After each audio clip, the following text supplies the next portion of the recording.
Hello, everyone, and welcome to Adventures Through the Mind. This is a podcast that explores topics relevant and related to psychedelic culture, medicine, spirituality, and research, and always with the underlying question of how can we work with and through our psychedelic experiences to become better people, not just for ourselves, but for all those with whom we are nested in relationship, presently and across time, human and non-human alike. I'm your host, as always, James Gesso. This episode of the podcast is going to feature a conversation with Thomas Hatsis, and our introduction is going to be longer than usual for reasons that I think make sense, and I'll speak to a little bit at the end of the intro, but I ask you to stay with me on this longer intro because I do think it's important. That longer intro, starting here with Tom's bio. Thomas Hatsis is a public speaker, psychedelic community leader, host of the Historian YouTube channel, and author of 5 books in the field of psychedelic history and practice. Those books being The Witch's Ointment, The Secret History of Psychedelic Magic in 2015, Psychedelic Mystery Traditions, Spirit Plants, Magical Practices, and Ecstatic States, 2018, Microdosing Magic, a Psychedelic Spellbook, 2018, LSD, The Wonder Child, The Golden Age of Psychedelic Research in the 1950s in 2021, and Psychedelic Injustice, How Identity Politics is Poisoning the Psychedelic Renaissance in 2025. Since 2015, Hatsis has gone on several countrywide book tours and appeared on 3 Gaiam TV shows. During this time, he also co-founded the vibrant psychedelic society Sanctum in, I don't know why I pronounced that so oddly, Sanctum in Portland, Oregon. In 2023, Hatsis had the honor of receiving the last 34 boxes of the Timothy Leary archive to catalog, digitize, and preserve. So with such a long tradition, what Tom is on the show specifically to talk about is his new book, Psychedelic Injustice, How Identity Politics is Poisoning the Psychedelic Renaissance. As you could probably tell from the title of the book alone, we're going to be talking about some pretty divisive topics here. And we're going to be talking about them in a way that is likely going to have a lot of you feeling in strong disagreement. I know when I read Tom's book, there was a lot of moments where I felt like I really disagreed with his interpretations and inferences. And there was a lot that I read in his book that I found a lot of value in hearing him speak to so publicly, and a lot of value in me exploring in myself, confronting why it is that I believe what I believe, sometimes me feeling like more affirmed in those beliefs, and sometimes realizing that the beliefs I had about particular things, the stances I were taking, were not based in historical fact or evidence. And so I just found a lot of value. I was very engaged in his book, and I think that having a conversation like this, even though it will showcase things that you're likely to disagree with, I'm likely to disagree with, and or things that you don't disagree with, things that you agree with, things that you feel relieved being spoken about publicly, I think that it is valuable. So with that said, what are we going to talk about? We're going to talk about identity politics, implicit bias, racism, gender, decolonization, in particular psychedelics. We're going to talk about the misrepresentation and mischaracterization of psychedelic history to serve political agendas within the psychedelic movement, and political ideologies that are antithetical to the themes of psychedelic healing being promoted and forwarded within the psychedelic movement. We're going to talk about the misrepresentation of the history of psychedelic gay conversion therapy. We're going to talk about how cannabis criminalization does not have its origins in racism. We're going to talk about how the proposal that there's something inherently wrong with psychedelic exceptionalism is false.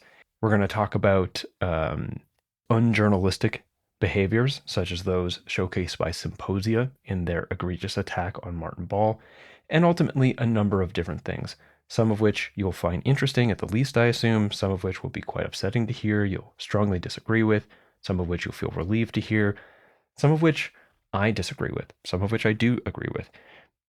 That said, the conversation with Tom is not a debate between him and I on what I think or what he thinks. It's a showcasing of his ideals, and I'll let you make the decision on whether or not you want to run with his ideas or not.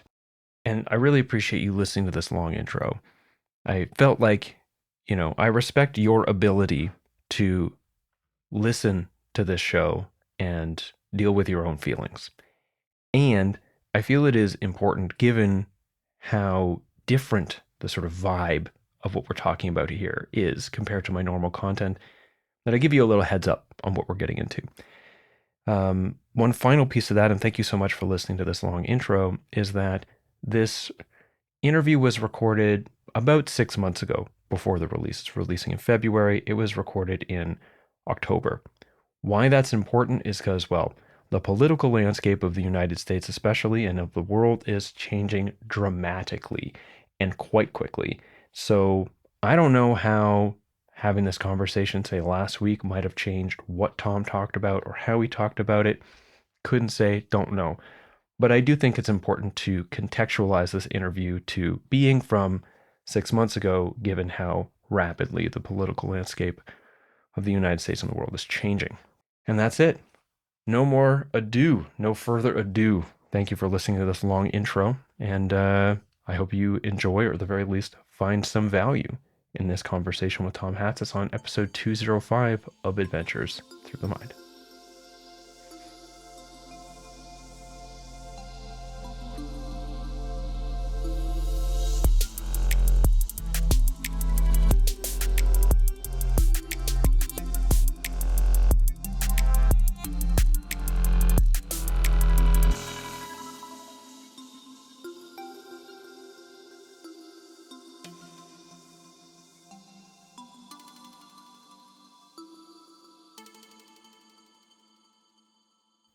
Okay, Tom Hatsis, welcome back to Adventures Through the Mind.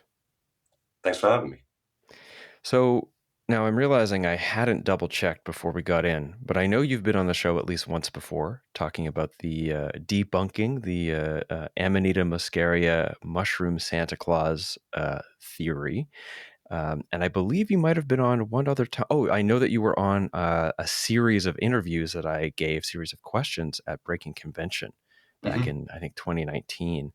Yeah, something like that. Although I'm not certain if you've been on the show otherwise, but I say this to maybe entice listeners to consider that there's more of your content on the show if they want to follow up afterwards, but also to genuinely say, welcome back to Adventures of the Mind. Thanks. Great to be back, man. Good to see you. So, to be entirely forthright, Tom, I am both excited and uncomfortable doing this interview. The reasons being, kind of the crux of the book we're going to talk about today, that a number of the things that you present in this book and the things that we're going to talk about are not only controversial as topics, but how they're talked about is controversial, and that they're talked about at all is controversial.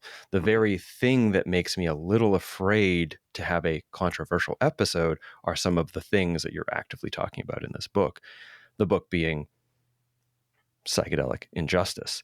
So that's on the front end. And I imagine anyone who has interviewed you yet, I at least assume had it in mind that this is a tenuous thing. It's a tenuous thing. Yeah, it's so interesting because, and not to cut you off, but when people say the kinds of things that I responded to in my book, nobody calls them controversial. It's kind of like I don't know, I just find that interesting. Like I am just responding to something somebody said, and yet I'm controversial for bringing nuance to the conversation. And the person who is being divisive and not bringing nuance to the conversation, that person's not controversial. I don't know. It's interesting. I mean, to me, it ultimately comes down to like, what are, what are the things that ultimately become agreed upon, either because socially we agree that that is the case, or through the context of how certain ideas get to the sort of mainstream or get to the become default, makes it so that they can't be questioned or so-called shouldn't be questioned. That once those ideas that become the mainstream, become the baseline, become the expected, anything that speaks out against them or asks them, checks them, right? Integrity checks them, that becomes controversial. Or, if it's entirely contrary, extra controversial.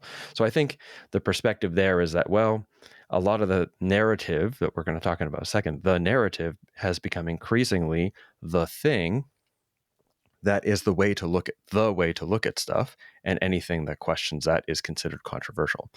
Sure. So with that said, I said the narrative. So throughout the course of your book, Psychedelic Injustice, and I'm hoping that the series of questions that we're about to go through will help characterize the book rather than asking you to characterize it up front. Throughout the course of it, you critique what you call, quote, the narrative, right? Which is effectively the ideology of critical social justice, imposed interpretively on the present and past issues. So I want to start there. What is critical social justice? And I want to couch that with the question of, like, how does that differentiate from just social justice? Yeah, great question. And I do want to quickly apologize to your viewers about this background. I am in the process of moving, so everything has been taken down and there's just sort of crap all over the place. So sorry about that. Um, to your excellent question, let's begin with what social justice is. Social justice is the idea that we should all be treated equally under the law in society and have the same opportunities. The kind of stuff that I think we can all agree with, right? Nobody should be held back. Everyone should be given the same chance. Critical social justice is different in that it says you can't actually give someone a chance because the entire system is rigged against them. So, as just one example, let's say we have this guy right over here. Excuse me, we have this guy over here. And this guy over here is being screwed around by some kind of institution, whether it's his job or the court system or schooling, right? Social justice, someone who advocates for that would come in and say, whoa, whoa, whoa, this guy's not being treated fairly here. We got to make sure that this guy right here is being treated fairly, and we all support that, and we all say, okay, now this guy is being treated fairly, let's move on to the next thing. Critical social justice would say, no, no, no, no, no. It doesn't matter what you do. You can't, this person will never be treated fairly because he's, I don't know, he's a gay Japanese man, just whatever off the top of my head. And the entire system is rigged against Japanese men, gay Japanese men. So it's not so much we have to fix the system, we have to destroy the system because it'll always be oppressive. And that, I mean, I think is really the basis for the difference between the two. I fully support one. I fully support helping people, making sure there's equal outcome, or excuse me, not equal outcomes, equal opportunities. You know what? That would also be a good differentiation. Social justice opts for equal opportunities, which is certainly possible in a modern society. Critical social justice opts for equal outcomes, which is impossible in any society. Hmm. Is there anything else specifically about, like, the critical aspect of applying critical social justice? From what I understand, for example, critical is not critical social justice refers to a particular interpretive lens or ideological lens applied to social justice. Like, I believe Sure. it's critical theory, and there are other sort of iterations of critical theory. Can you explain that a little bit? Yeah, sure. So, social justice, again, I mean, you could tell just by the adherence of the two movements. So, social justice was favored by people like Pope Leo VIII, Gandhi, Martin Luther King Jr., right? All people that, were leading with the heart.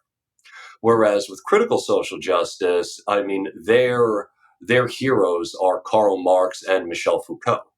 So one of them is social justice seems to like grew out of a real need to make sure that everyone is treated fairly. Whereas critical social justice essentially just grew out of neo-Marxism and identity politics. Hmm. So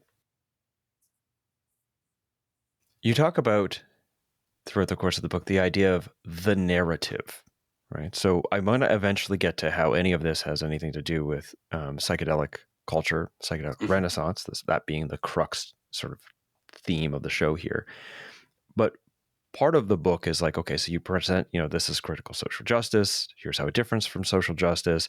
And that within critical social justice, there is this thing that, and I see many people commenting online, especially on YouTube, and not always, I think, from a compassionate or well-educated place, but they comment on this thing called the narrative and pushing the narrative and questioning the narrative. What is that? The narrative is the belief that essentially all things Western civilization are evil and all things non Western civilization are benevolent and awesome. That's essentially the narrative. So let's see. Yeah, just anything created by the West. The idea is that the narrative would be that Western peoples are all evil, racist, misogynist colonizers. The narrative holds that, in the simplest form, the West does things to innocent people. And innocent people, they don't do anything wrong. They just have evil perpetrated upon them by Western civilization. So then it's easiest to understand with an example. The narrative would have us all believing that, as terrible and awful as it was, the slavery of the United States and Canada represents the pinnacle of human evil. Well, there's still slavery in Africa right now. There are more slaves in Africa today than ever existed in the United States or Canada combined. So the narrative allows us to talk about the slavery, the horrible slavery from the United States. But the narrative does not allow us to say that today Islamic peoples and Africans and the Chinese all still have slavery, or that indigenous peoples of the Americas all traded in slaves. The indigenous slave trade was far more brutal, far more widespread, and lasted way longer than anything white Americans or white Canadians were doing with their slaves. So that's the narrative. We are allowed to speak on this topic because it makes Western civilization look bad and evil and racist and all of that. But we can't talk about the other groups of peoples that did the same stuff and in many cases far worse because it doesn't fit the narrative. Hmm. Yeah, from what I understand, there are other sort of, you spoke to a specific part of the narrative there, like what you in the book talk about as the decolonize narrative, and there are other iterations of it, which we'll talk about. Um, and I mean, in reading your book, you have a lot of source material, and you speak quite a lot about how the difference between Googling something and researching something, or at least I did hear you speak about that. Pardon me, on your interview with Martin Ball on the Entheogenic Evolution podcast, and I I did not go and check any of your sources. I'm going to Okay. conscientiously say, and throughout the course of this, I'm not going to check your sources because I'm just going to assume that if people have a problem with what you're saying and think it's not true, they will check your sources on and your statements to their Mhm. own time. And I will just assume that you are speaking in and from what you believe to be the case as someone who is by trade a historian. I Um, also don't want to embarrass myself by, you know, misrepresenting the sources. So I'll just say, to your point, I stand by every single citation I have. Obviously, I'm a human being and I can make mistakes. So if you find a mistake, just bring it to my attention and we can talk about it. cool. All right. So that said, we'll get into some of the other sort of like narrative themes that you present in the book. But I want to ask you now, like, how does any of this relate to psychedelics? Because I know that there is, and you talk about in the book, the idea of the culture war, and there is Mhm. kind of I feel like it has definitely ramped up in a lot of ways and continues to ramp up for reasons that might be obvious to anyone paying attention to at least North American politics. Um, but how does any of this have anything to do with psychedelics? Like, what is Sure. it that you conceive the psychedelic renaissance as being, such that a debate of critical social justice in the context of psychedelic renaissance was a book worth writing? Yeah, great question. So we could actually see the issue from a few areas, from a few vantage points. First, I would talk about the way the divisive rhetoric is just that, divisive, and puts everyone in their own little box. And you have these immutable characteristics, so you go over here. You have those immutable characteristics, you go over there. I have these immutable characteristics, so I'm going to go over there. And when you do that, nobody's actually talking to each other. No one is actually sharing ideas. No one is empathizing with each other. No one is connecting when you do that. So there's the social issue right there. Then there is for me, the historical issues. For me, psychedelic history is just as sacred as the sacraments themselves, or I know medicines. I call them sacramedicines. It's just as sacred.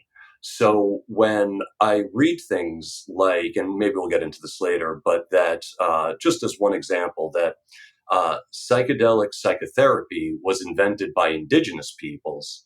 I mean, that is just historically incorrect. It was very much invented in the West. We know that history. We have that history. It's very well documented. And you bring So this there, up because that is one of the narratives that's being pushed, that Western or like psychedelic psychotherapy is a stolen concept. yeah, exactly. That it's stolen. And thank you for actually saying that. That was sort of the word I was looking for. And if we have, like, let's just think about this from a social perspective briefly. If this group of people believes that this group of people is stealing from this group of people, that is going to create resentment. And of course it would, right? So, what I tried to do with this book is actually turn down and tone down the resentment by saying, hey, you know, the thing that you're angry about isn't actually true. Like, if you're angry that Western peoples stole psychedelic psychotherapy from First Nations peoples, well, here's some good news. You don't have to be angry about that because it never actually happened. Hmm. So there's that side of it. There's the social, historical, and then there's the medical side of it. Um, a few years ago, I'm sure you know, James, that MDMA, at least in the United States, there was a panel discussion with the FDA to determine whether or not MDMA should be approved for therapy, and it was turned down. Now, when you go and you actually read the minutes of the meeting, which I did, you find out that the reason MDMA therapy was rejected was that the panelists thought that there were too many white people in the study, and I'm paraphrasing, but semi-quoting from the actual dossier. They didn't want to approve something that would only help white people. And it's like, wait, what? MDMA doesn't just help white people. I throw MDMA parties for a year on the solstices and equinoxes. The people that show up to my love parties, okay, a friend of mine is Cherokee and Black American. My fiance is Iroquois, Japanese, and Pacific Islander. My best friend in the world is Cuban and Puerto Rican. My business partner is German, Irish, and English. MDMA affects all of us the same way. We all have very different backgrounds, very different heritages, but it's still just back rub trains and snuggling and inspired flights of poetry and music and guitar playing and drumming. And it all seems to affect my very diverse friends the same way. So saying untrue and unscientific things like MDMA only affects this group of people, first of all, is racism. One of the more humorous aspects of this is how much the critical social justice left is actually just racist, because that very reason for denying MDMA was literally done on racist grounds. The belief that different peoples have different biologies, like my fiance has a different biology than I do because she's Pacific Islander, Iroquois, and Japanese, and I'm Greek and Italian, is absolutely ridiculous.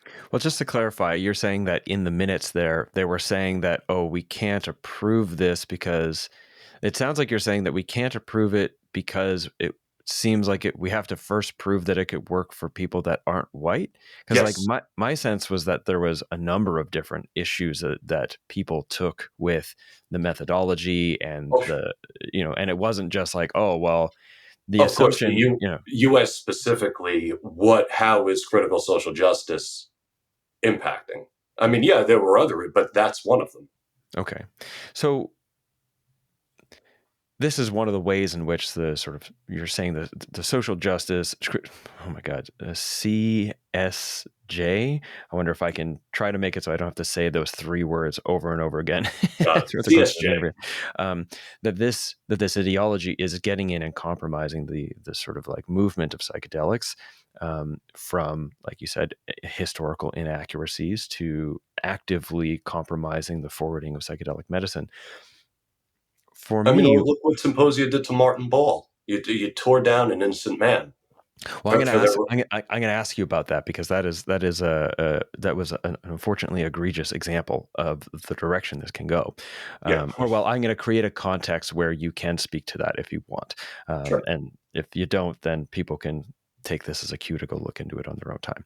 Uh, I guess what I'm getting at is, and you mentioned this, like, creation and forwarding, the cultivation of divisiveness under the kind of like flag of inclusion and egalitarianism in a way. And that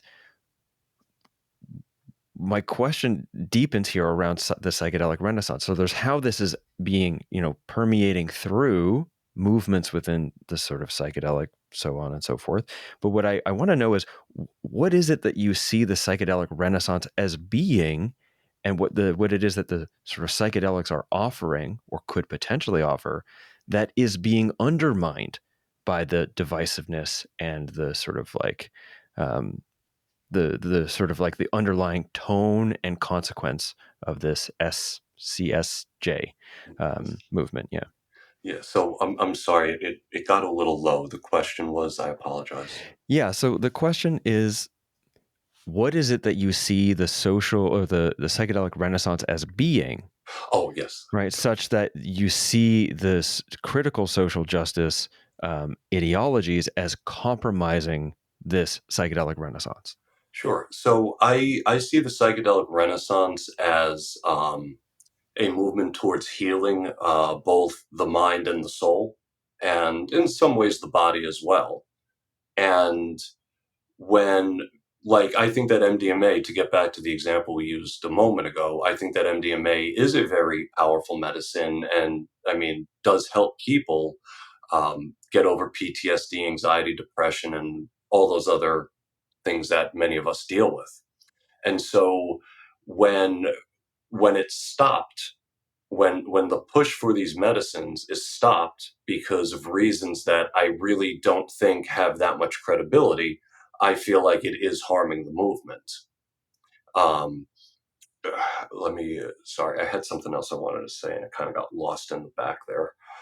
But yeah, so for example, um, as we all know, it's when you facilitate a sacred medicine to someone, there's a certain demeanor that you should have while doing this, right? And there are certain scientific protocols that would help a person through that experience.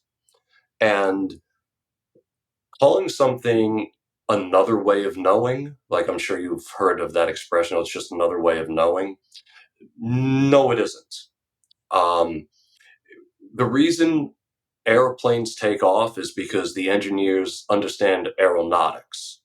If you don't understand aeronautics, it's not another way of knowing. It's just the plane that you built is not going to take off. And you could call it another way of knowing all you like, but it's just not going to work.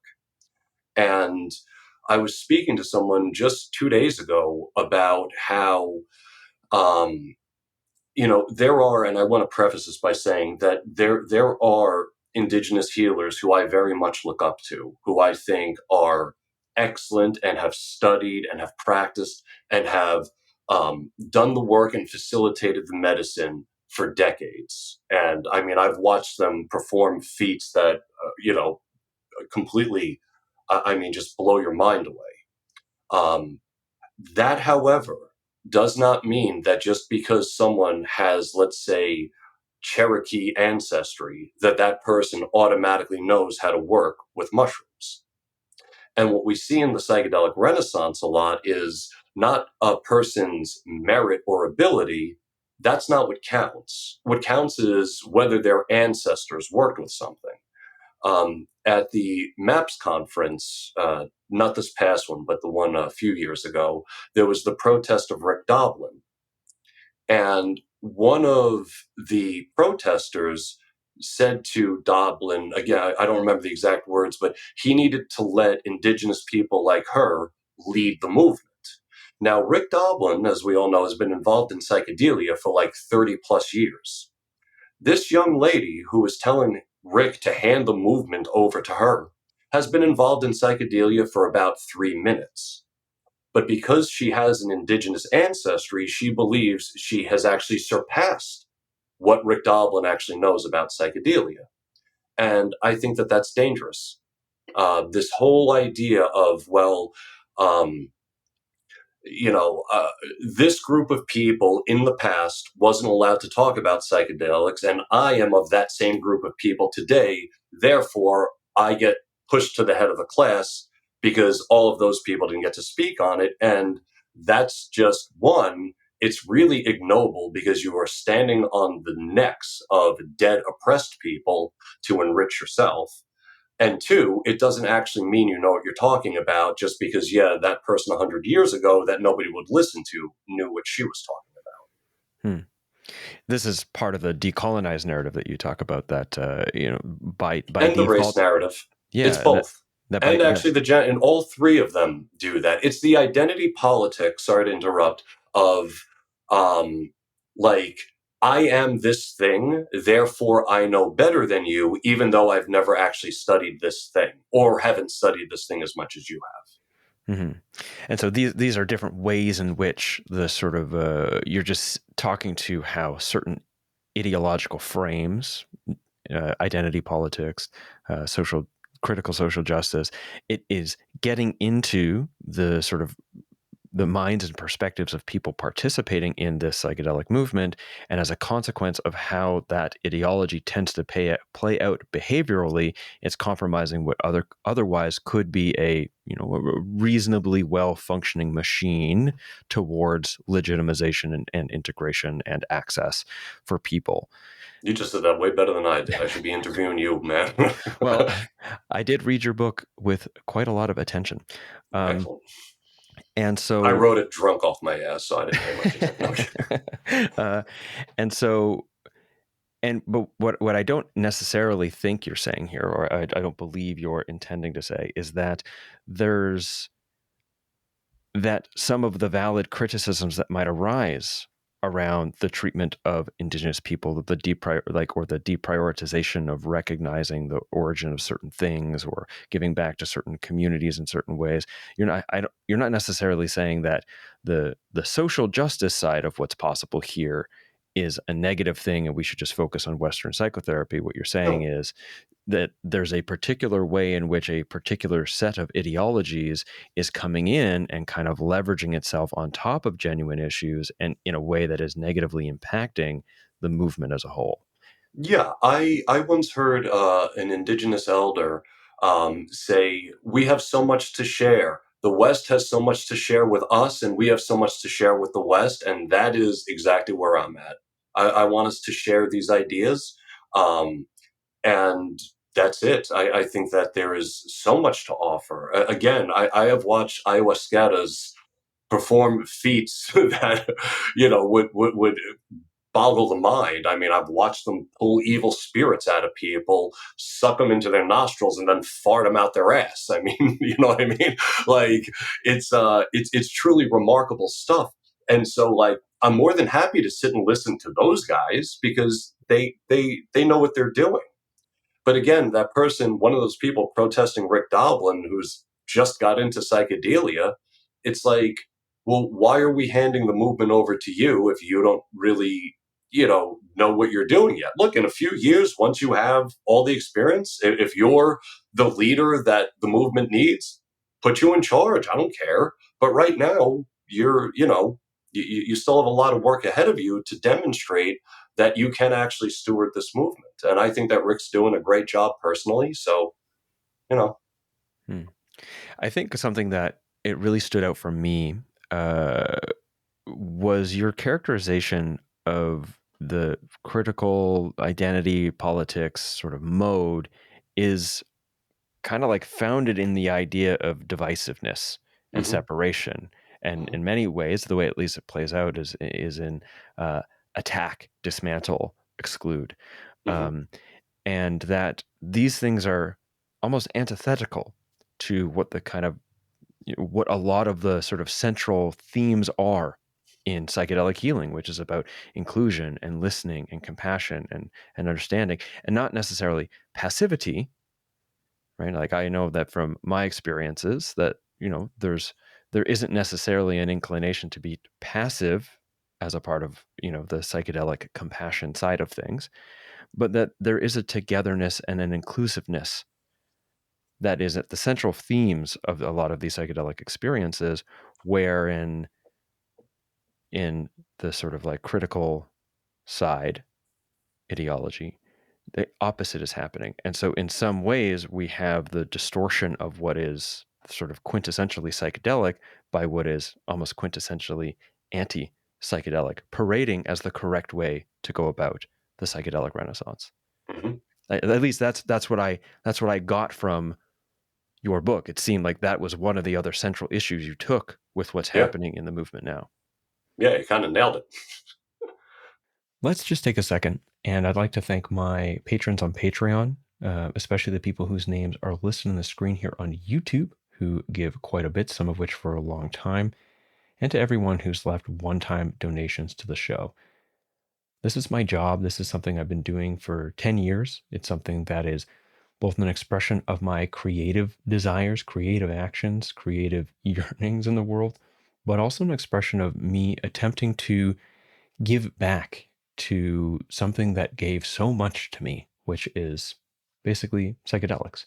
They offered me so much in my life and continue to, in a way in which I contribute and give back to all that I've received, all that they've offered me, is in producing the show. And it is a deeply beautiful thing that I'm able to earn a living in reciprocity with individuals who directly find value in this.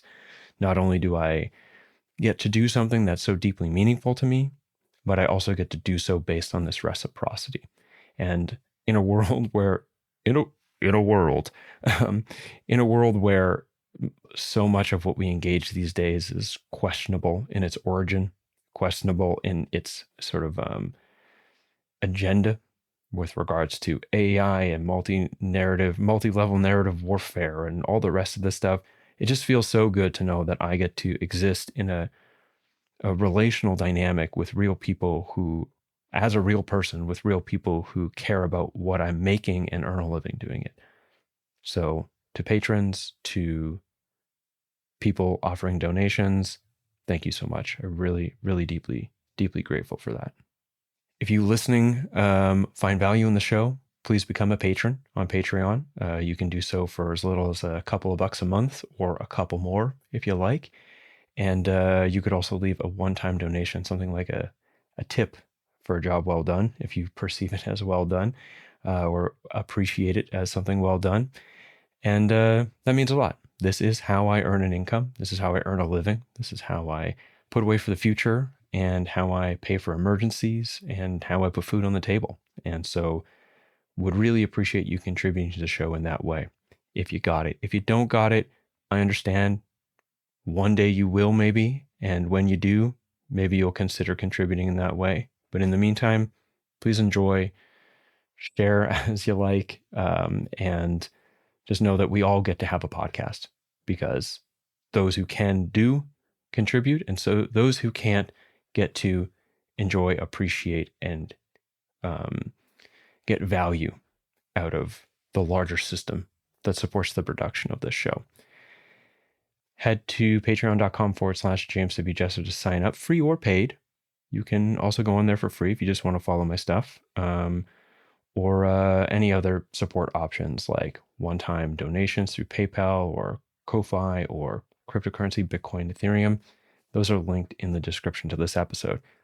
Thanks for taking a moment to do so. And let's get back into the interview with Tom. So you're going pretty hard on the left here, So I mean, okay, I'm gonna couch this in some revealing for people who might not already know. I would describe myself as a left leaning person politically. Um, and be it just my, relative position distorting my view of things, I look over and I see a lot of things that you're speaking about on the left side, on the further left of me. Um, and I also see a lot of like pretty awful stuff happening on the right side of the political spectrum, arguably from a perspective of who has the most operational power right now, it would seem as though the right side is causing a lot of issues all over the place. Why are you going so hard on the left here in this book? Like, do the political right not have some sort of like do they not warrant some like critical take? I mean, critical in the sense of critiquing, not in the sense of critical theory. No, I know. Um, in the midst of all of this, like clearly there's in many ways, psychedelic medicine is a kind of a bipartisan issue, as much as it gets wrapped up in drug ideology, which is not bipartisan. But why aren't you speaking to some of the issues of the right here in this book? In Psychedelia? In Psychedelia, in your book, I mean, you specifically speak to this in the Who's book. the radical right? What is the radical right wing of Psychedelia? I don't even know what that is. Hmm. Like, who is that? Who is the person? Who is the Proud Boy that is giving speeches at MAPS conferences? Who is that? I'm asking honestly, who is that? Well, let's be clear. I'm asking this question as creating a platform for you to make the comments you're making, not because I necessarily think that the right have a strong role to play in what's going wrong in the psychedelic renaissance. This is a rhetorical device rather than a rhetorical device isn't the right terminology here, but I'm not necessarily saying, Tom, you're wrong for not going after the right. I'm creating a context Oh, for you to point out as to why oh, you're sure. focusing so heavily on the left here. Well, of course. I mean, I was sort of playing into that by asking those questions, and I knew what Why you are were you doing. attacking me? Because I'm an evil white person. No, yeah. So as I actually say in the book, that if the right wing look, let me start here. I am not a fan of extremism in any form whatsoever. I'm not a fan of the extreme right, and I'm not a fan of the extreme left. I'm not a fan of extreme religious fanatics. I don't like extremism in any form it can take. The reason I focused on the left in this book has to do with sort of the little playful questions I was asking, and that has to. Wow, sorry, I'm losing my train of thought here. It's just that I don't know who the right wing people that are stopping MDMA assisted therapy from happening. I don't know who they are. I don't know who the right wingers going after innocent people like Martin Ball are. I just don't know who they are. If they're out there, I'll write a book about them, but I don't know who they are. The way uh, I would really appreciate if theorists of Chacruna Institute were a little bit more careful in their history. So far as the right winger doing sloppy psychedelic history, I don't know who that is.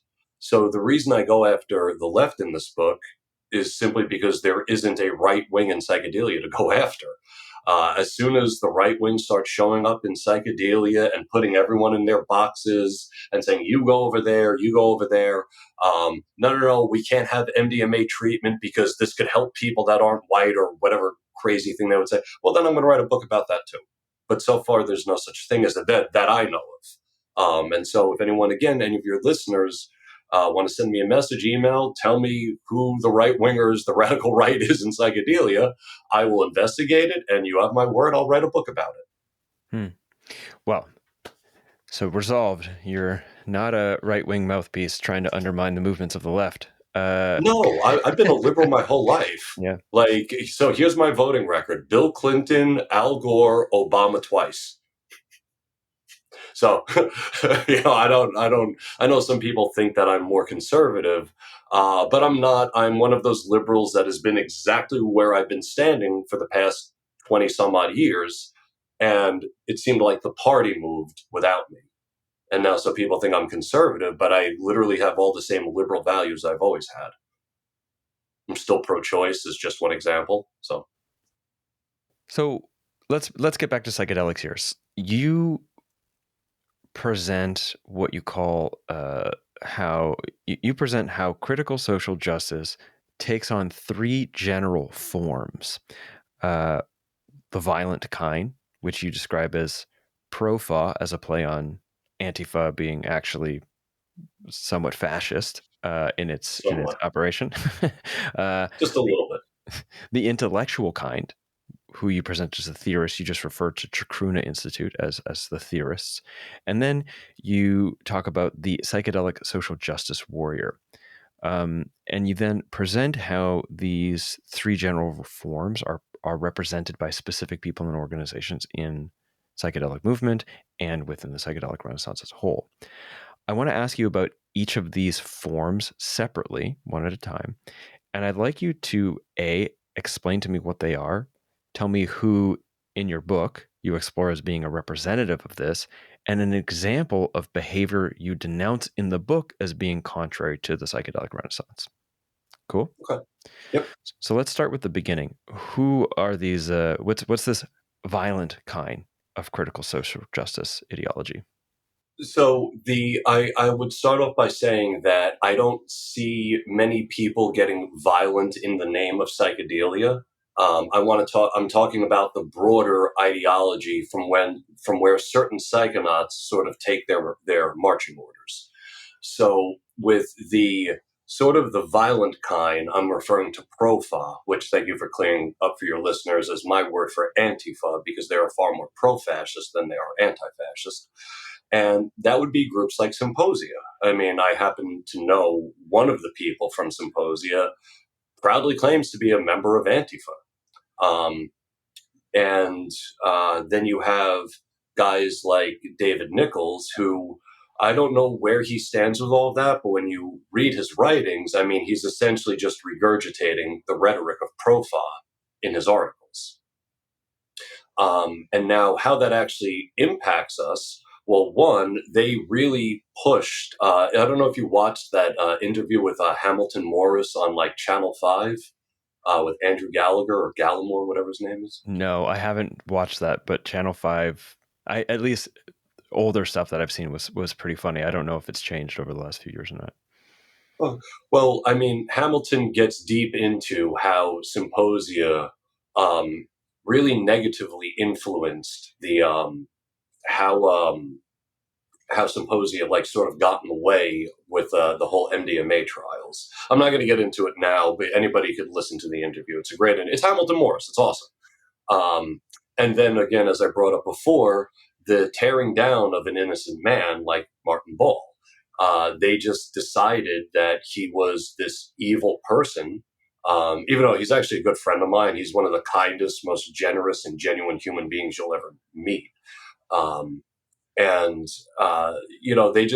they went after him over some absolute nonsense. And even when to your listeners who may not know this, they accused Martin Ball, who used to be a 5-MeO DMT facilitator, of abusing his clients. And not only could they not find anybody who reported Martin or felt like he had abused them, but his clients actively got in touch with Symposia and said he didn't abuse us. This is what we wanted. He cured me. He was great.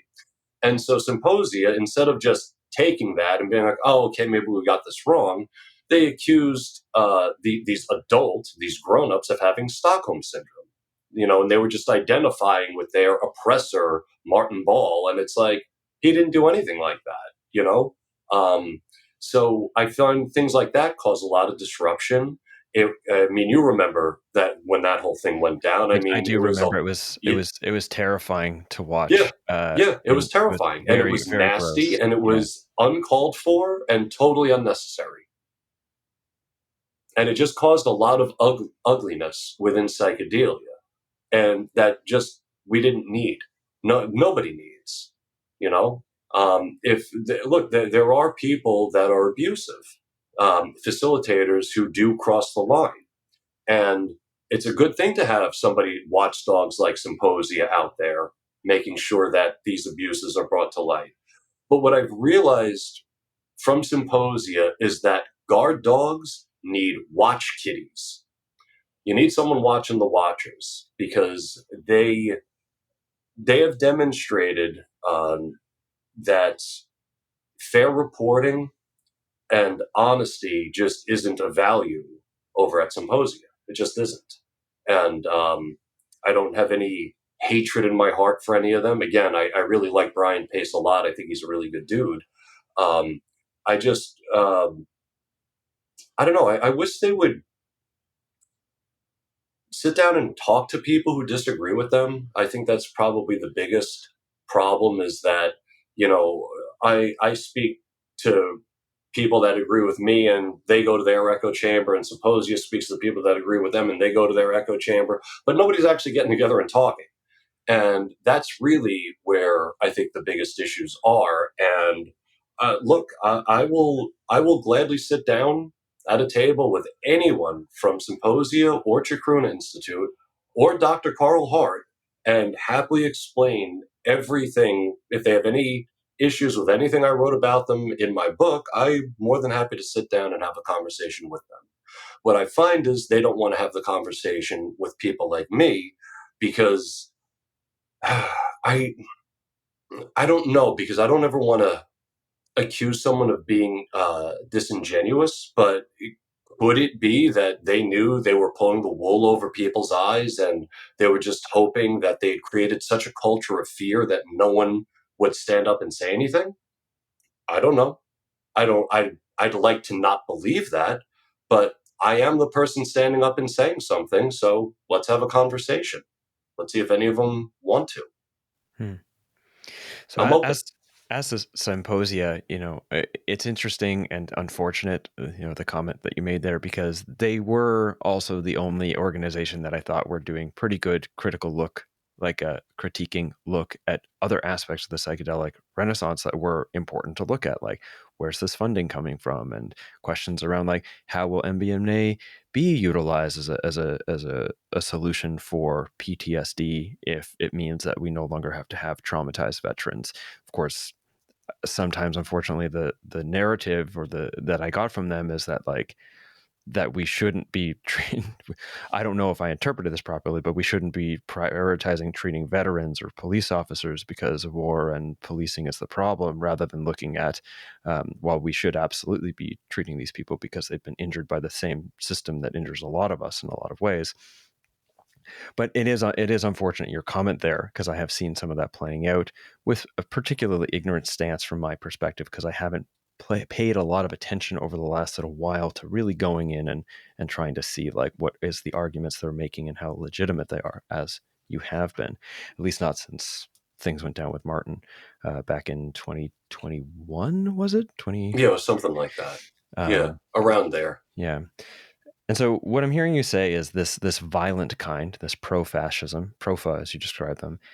It's not that there's violence being propagated in the name of psychedelia. What you're speaking to is a kind of ideology that is being represented in a kind of like maybe like journalistic violence or ideological violence that is playing out in how certain issues within psychedelia are being handled in a way that compromises the movement and causes legitimate harm to people who may or may not have, warranted that harm being done to them. Martin, for example. You've talked about Chacruna a bunch in this. You've mentioned Chacruna a number of times, anyways.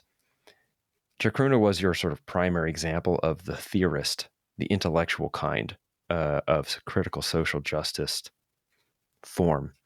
Can you outline that now? Like, what is this intellectual kind? What are these? What is this theorist uh, character that you're drawing up here for us? And how and where is Chacruna sort of representing that in a way that is detrimental to the indigenous? Sorry, excuse me, Freudian slip there. To the psychedelic movement. Yeah, so, oh, sorry. Wires are getting crossed here. Apologize. Um, so with Chacruna Institute, and I'm not like I want to just say real quick, I don't hate anybody at Chacruna Institute. I just I think they are incorrect in some areas, but I don't I don't want to see them fall or anything like that.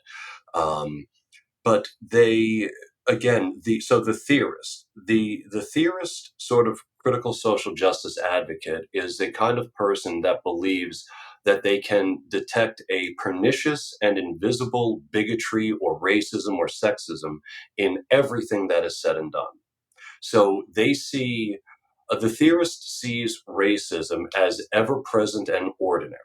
So everything is racist 24/7. um, that's essentially how they like that's how I would describe the theorists. And so they do things like they have DEI training sessions and Jedi training sessions. Sorry, uh, DEI is diversity, inclusion, and wait, diversity, equi- equity, and Equity inclusion, and right? inclusion, Yeah. yeah, but again those words don't actually mean that. Diversity with DEI, diversity doesn't actually mean diversity. It means essentially anti-European or white American. That's what it means. Equity is sounds really nice because it sounds like equality, but getting back to the whole difference between social justice and critical social justice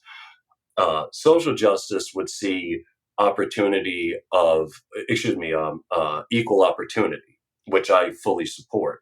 Whereas critical social justice is equality of outcome, otherwise known as equity, which is impossible. You can't. It's social engineering, which it's not going to work.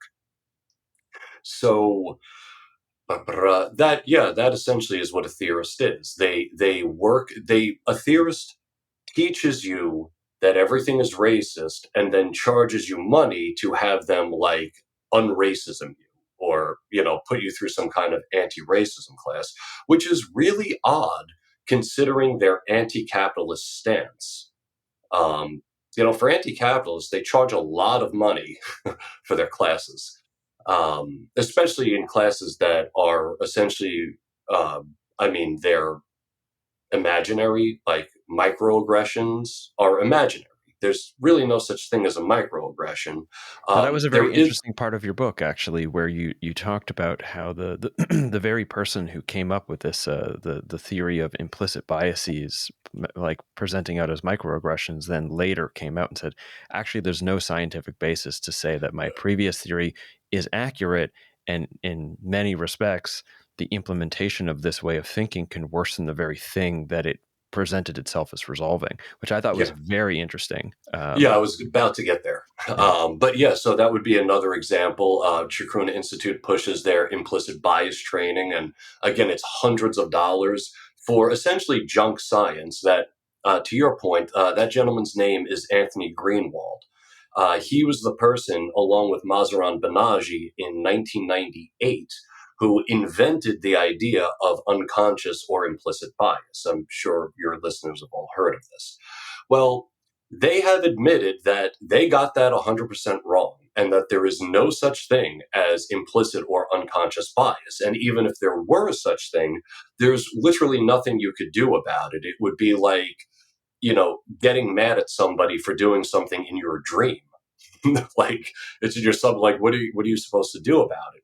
So uh Greenwald ended up getting a lot of flack for that, but I think that that's wrong. Like that guy had the courage to change his mind and do it publicly and say, hey, this thing that I've been pushing into broader Western consciousness is actually destroying us. My bad.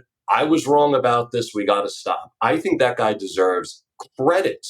Like we should all be able to do that. So I don't agree with the people like for example Jordan Peterson really came down on Anthony Greenwald, and I was like, dude, the guy totally admitted he was wrong. Like, what else do you want him to do?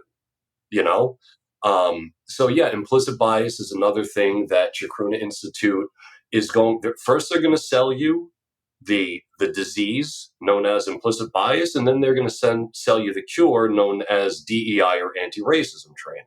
I mean, it's just a money grift, really, in my opinion. All of it is, and I'm not saying that Chacruna is doing it in bad faith. I think that unfortunately, it's weird. The idea of implicit bias really resonates with their biases. And so they push it, even though there is no scientific validity to it. And even the inventors of it said it's complete bunk. Hmm. So the Um, so the theorists are people that sort of start with a conclusion and then find ways to assert that conclusion as being valid 100%. through selective confirmation bias and selective representation of information. It's Um, selective representation of information. I mean, if Chacruna were to have a tagline, it should be selective information. hmm. To your comment about this implicit biases, like, is it not beneficial? Like, okay, I have been subject. I'm a left-leaning person. I've been very subject to the changes and the emergence of this like narrative in like watching it in culture at large, also watching it play out in my own social world, and in many ways, at times, sort of falling in line in how I show up in the world and on my podcast, and over time, maybe starting to wonder about these things a little bit more critiquey, not to say critically.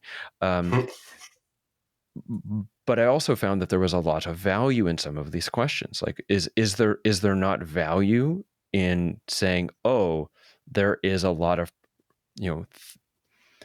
themes or stereotypes that we as humans, every single one of us, regardless of our political stance, the very structure of how we perceive things is on various levels of representation and schema, and that for reasons that may or may not have basis in general trending factual accuracy versus actually accurate to a particular moment, we have certain schemas that would characterize people of certain colors, races, etc., in particular ways that can be detrimental.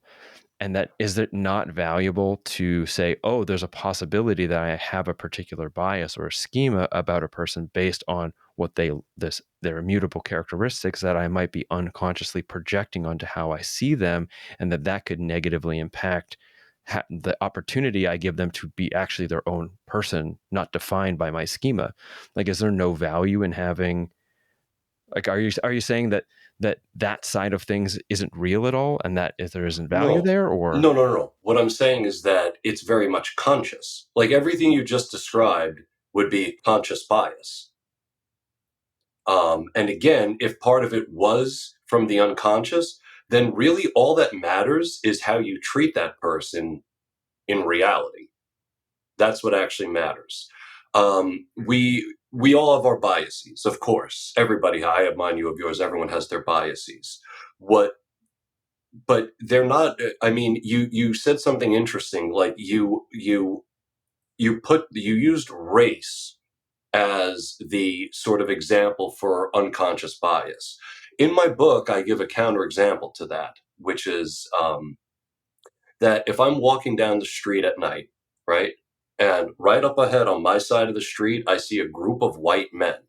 They have swastika patches on their jackets, and there's a sign leaning against the building that says "God hates fags."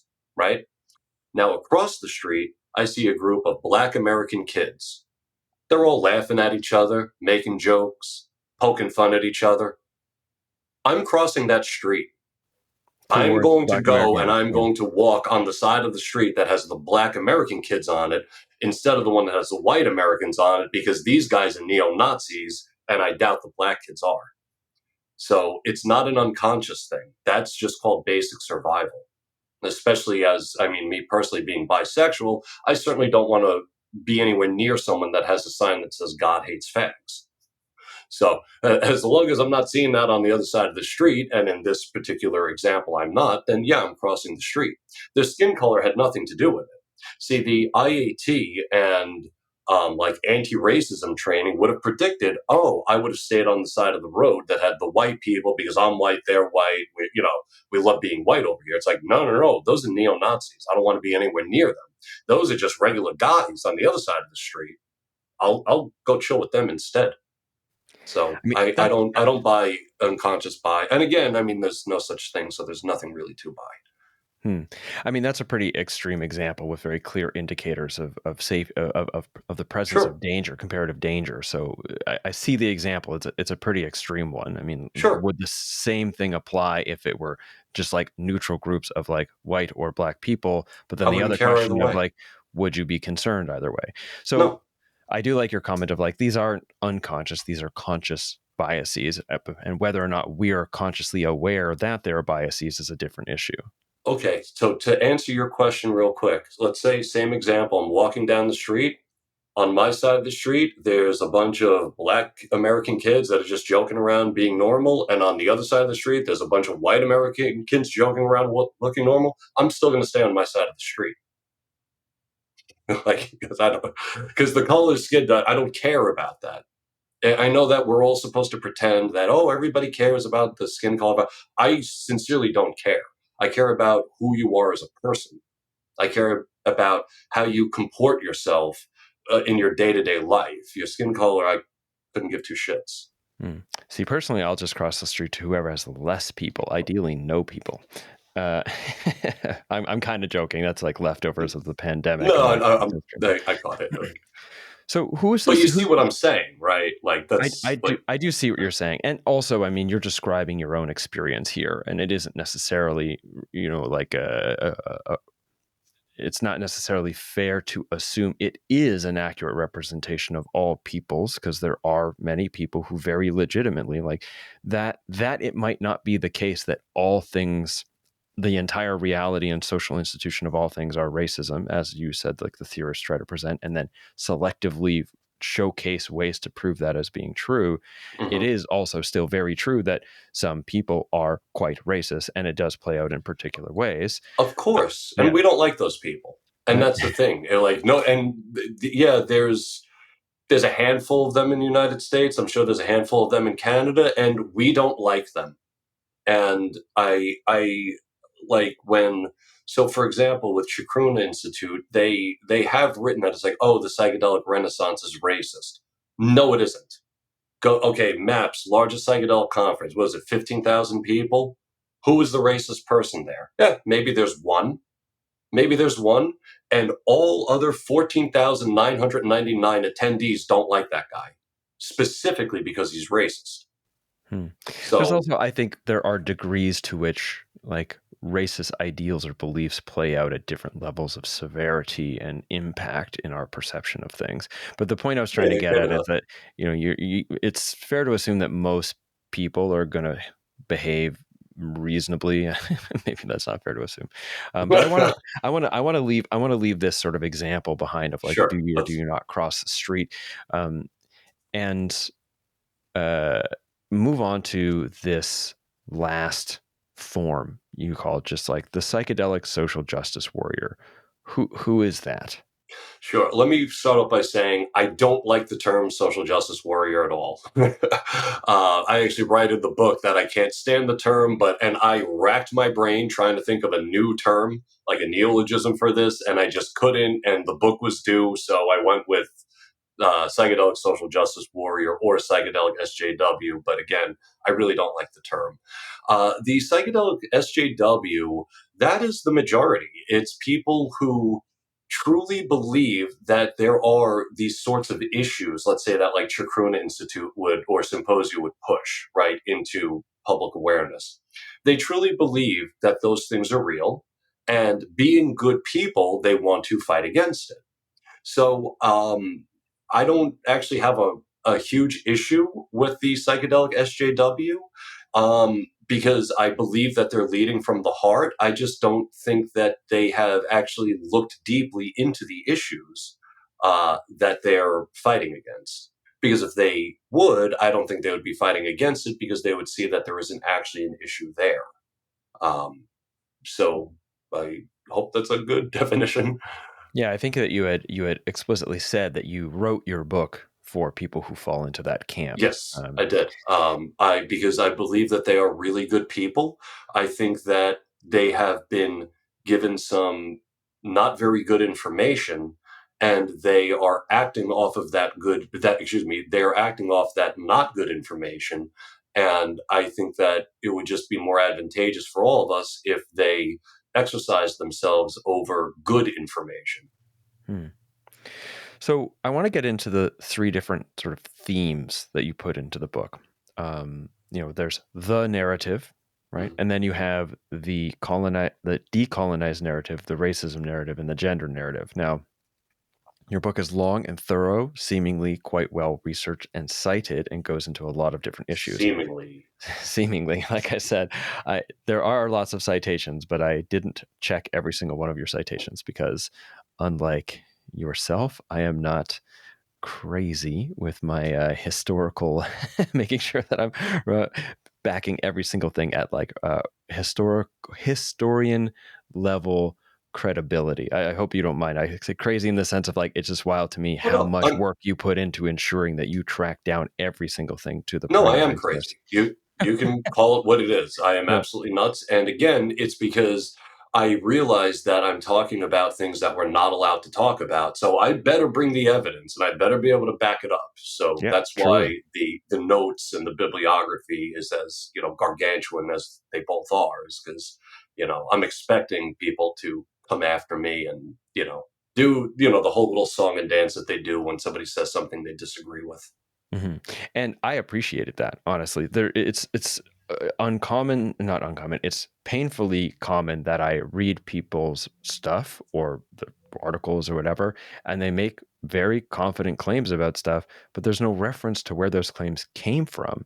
Or the reference that they make, I go to another article and it's actually just another article saying the same thing that doesn't have a reference, or it points to another article that also doesn't, like, eventually you get to a point where it turns out that it was just somebody's like thought on the matter that makes a truth claim that doesn't have any sort of objective evidence to support.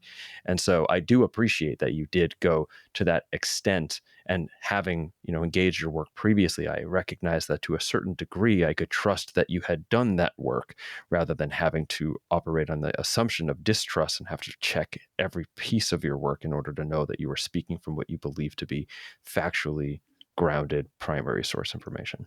No, I appreciate it. A good way to check that doesn't take too much time, just pick three random citations that just any three from any three pages and just do they line up?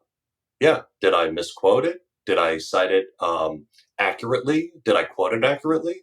Just do that to any two or three, as a random sample. And, you know, you'll, I did my homework. I knew what I was up against writing this book, so I did my homework. So let's get into these three narratives. I want to ask you about each of them separately. So I'll ask you one at a time, and I'll let you to just like basically give me a general rundown of the narrative. You've talked about each one either directly or indirectly throughout the course of the interview so far, but give me a sense of like what they are, just like a general rundown of it, and then how it is that it's playing out in ways that you see as detrimental to the psychedelic renaissance. You can couch that into sort of like society as a whole if you like. Um, and I might have specific questions about specific things you talked about in each chapter. Yeah. So the first one is the decolonize narrative. Mhm. The decolonized narrative, in short, is the idea that anything that has Western influence in it is bad and needs to be eradicated from whatever that thing is. So, with our field of psychedelia, the the thought that Western science should have anything to do with psychedelia is bad, of course, because science is Western and the West is bad. So we must decolonize psychedelia so that there is no trace of Western influence, or at least very little trace of Western influence. The thing is that the decolonize psychedelia do not realize, especially, and this is part's actually kind of funny, but if we were to fully decolonize psychedelia, that mean and do it exactly how indigenous peoples of the Americas did it, that means that women are now totally excluded. You see, it was Western feminism and Western egalitarianism that brought women into psychedelia. Because, of course, as we know in the past, there was sexism, and that sucks. But today, women are involved. Like half of Chacruna Institute, or the Theorists of Chacruna Institute, would have to stop doing their work if we fully decolonize psychedelia, because by their own standards, they wouldn't be allowed to do the work. You're talking about historical social norms. You say indigenous people. I imagine that differs between groups. I could not find a single instance of an explorer talking about psychedelia, like, or a conquistador, which in which they actually said that women were included. They actually all go out of their way to say that women were not allowed to participate. Every one of them. Hmm. So, Hmm.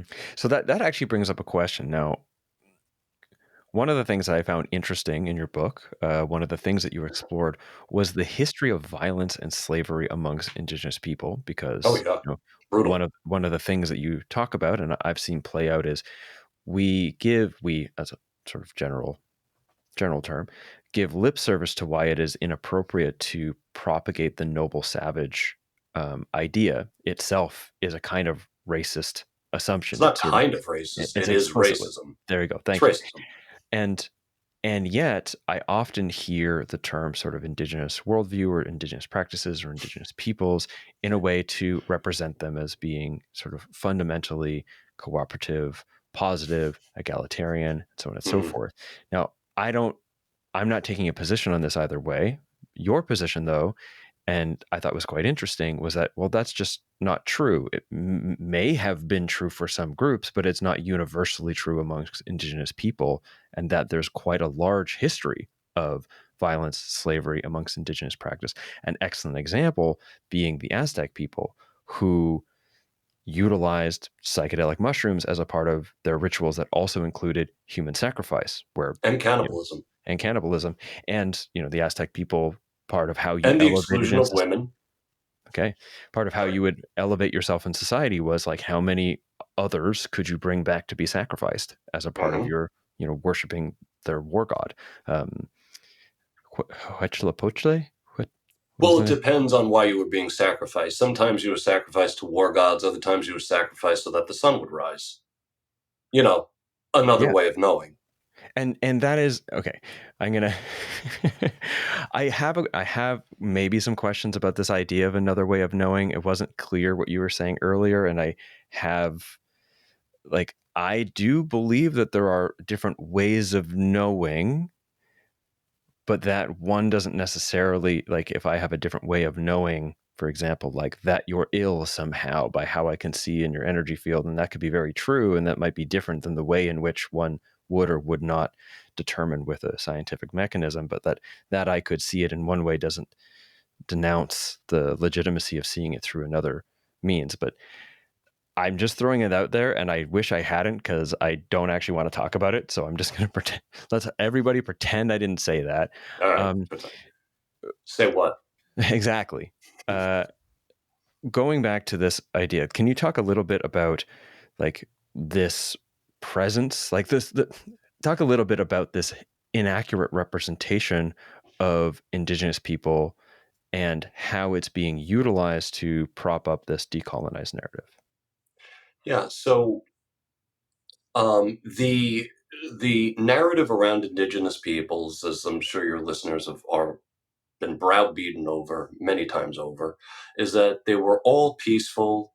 They all shared with each other. The structure was egalitarian. They were at one with the earth. They were environmentalists. They wouldn't harm a fly. They didn't kill each other. They didn't enslave each other. All of that is incorrect. First Nations peoples did all of that, um, quite willingly, and some cases seem to really enjoy it. Um, And again, it goes back to this idea that because there is this misunderstanding about what different indigenous peoples were actually like, and it's hard to talk about because they didn't see themselves as indigenous or First Nations or anything like that. They saw themselves as their own tribal identities, right? Um, the issue comes with when we are sort of instructed to see everything First Nations peoples did as benevolent and holy and good and insightful and deep and warm and all that good stuff. Um, it creates It creates resentment against other peoples who you see as not having been warm and loving and egalitarian. But the thing is, like in 1492, Western Europe was the most egalitarian civilization the world had seen up till that time. And First Nations peoples absolutely were not. And again, the reason that Indigenous women started actually working, or I shouldn't say let me rephrase that because that's too broad. Um, Western feminism, I'll put it this way, Western feminism absolutely influenced whether or not women could participate in psychedelic ceremonies. Um, so, again, if we were to decolonize all of psychedelia, no more women, and essentially we got to go back to sacrificing people and eating them, and I don't want to do that. Well, that is, I don't know how many examples there were of that in the course of like all of what we call North American indigenous Well, most peoples. North And Americans didn't even use psychedelics. That's another myth of I guess the decolonized narrative. This idea that all indigenous peoples were familiar with psychedelics and they all had these deep traditions, that is not even close to true. Most most peoples in North America, being the current United States and Canada, had no knowledge of psychedelics whatsoever. I mean, we're talking about very small pockets of area where people actually knew about this. So, a good buddy of mine just wrote a book, a great book about the psychedelic rituals of the peoples of the Mississippi Valley, and we got great evidence for that. We have the Chichimec who would eat are you peyote. talking We got about great evidence for that. P.D. Newman? Is that his name? Yeah, Newman. Yeah, Yeah. yeah. We have the Aztecs and the Maya. That we know they were doing this, but that's about it. This idea that all indigenous peoples knew about psychedelics and were all knowledgeable about it is just not true. And even with things like peyote for some groups, like the Chichimec, like as just one example, definitely peyote probably goes back centuries. But in many cases, white Americans were sampling peyote before a lot of indigenous people were. So, as just a few examples, white Americans were sampling peyote before the Cherokee, before the Kickapoo, before the Comanche, and let's see who else. Potentially the DNA. We're not totally sure, but they might have discovered it at roughly the same time. Um, so it's not this easy linear picture of indigenous peoples used peyote and then white people came and took it. That's not true. You also had indigenous peoples who were very against peyote use and would actively raid the ceremonies, beat the people up, knock the fires over, potentially even kidnap somebody. So, like somebody that was part of the ceremony. So, even there, even within indigenous groups, they did not agree on the value of peyote at all. So, this whole idea of this indigenous worldview, I mean, it's like saying a European worldview. There's no such thing as that. Different peoples have different worldviews. The Italian worldview is going to be a little different than the French worldview, which is going to be a little different than the Spanish worldview. Obviously, there's that umbrella of Western civilization over all of them, of course, but this idea that there's an indigenous worldview is just not true, or that they shared everything or didn't, sacrifice and cannibalize each other. We know they were doing that. And we know that they were doing that from, I mean, the iconography of the Aztecs themselves. Like if let's say the Aztecs had died off in the 1500s on their own volition, and explorers were just getting to this continent today, right? So there's no conquistadors, that never happened. We still have more than enough evidence from the Aztecs themselves about how gratuitously they sacrificed people. Hmm. And I like the point that you made in the book because you say like you're not pointing these things out to say like, oh, there's something wrong or bad with indigenous people or Western European people are better because they helped eliminate human sacrifice and feminism influenced, blah, blah, blah. What you're saying is, hey, look, actually, regardless of where you come from or your history, we've all got demons in our closet.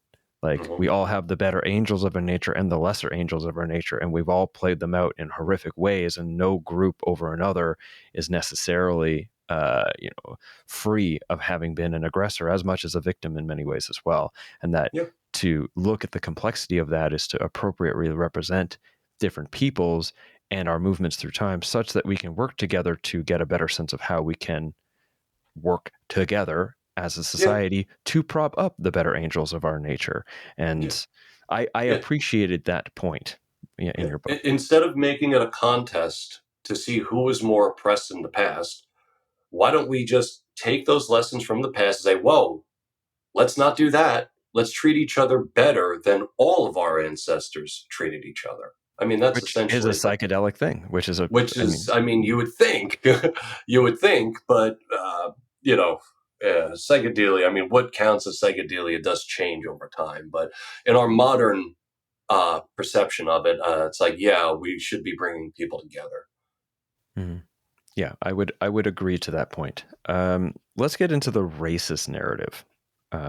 You've talked about this, I think, in many ways with respect to the implicit biases, and when you talked about Chacruna as an example of theorist, the theorist Hmm. form of critical social justice.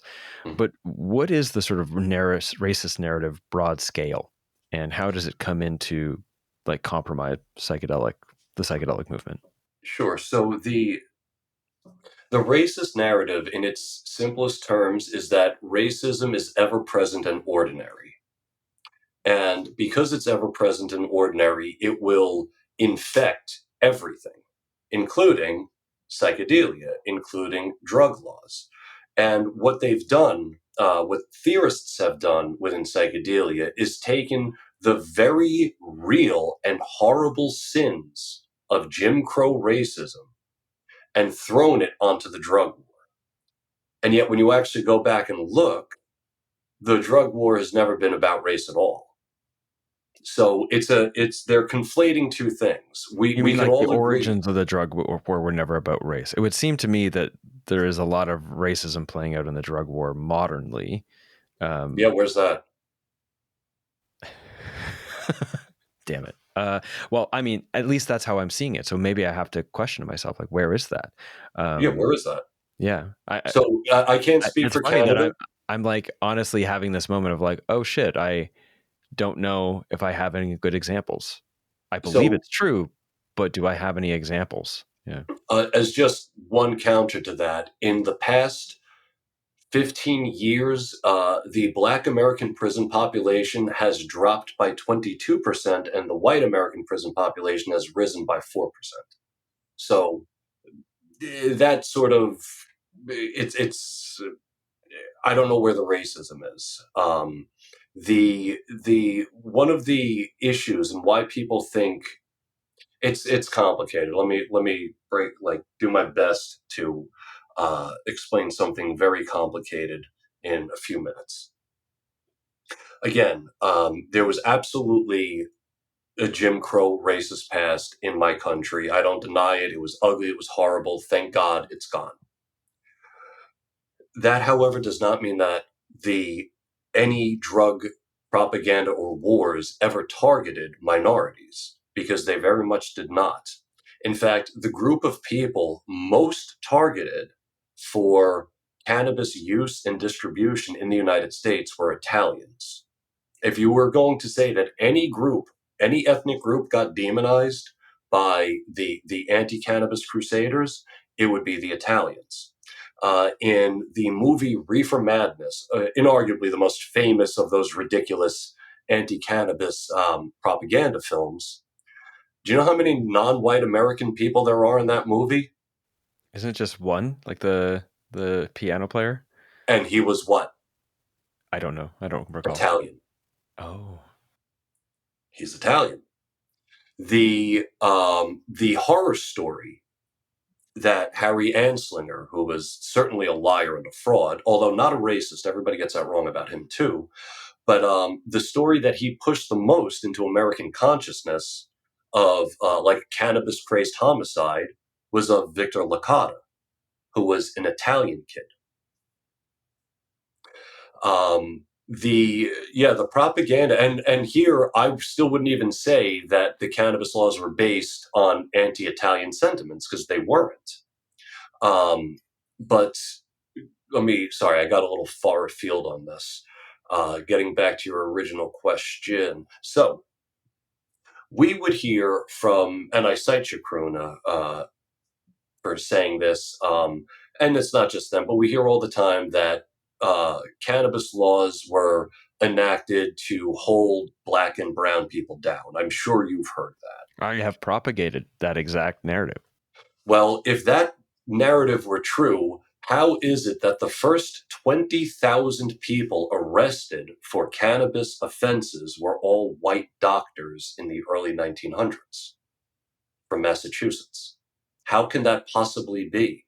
Did everybody make laws against Black and Mexican people and then completely forget to use the laws against Black and Mexican people?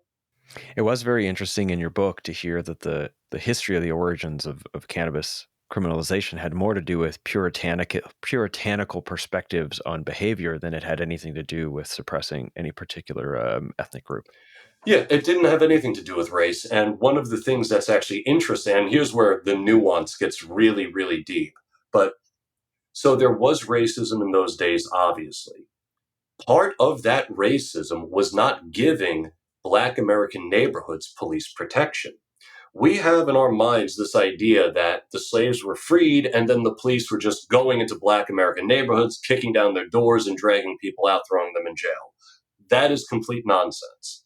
The racism was not in over policing, it was in under policing.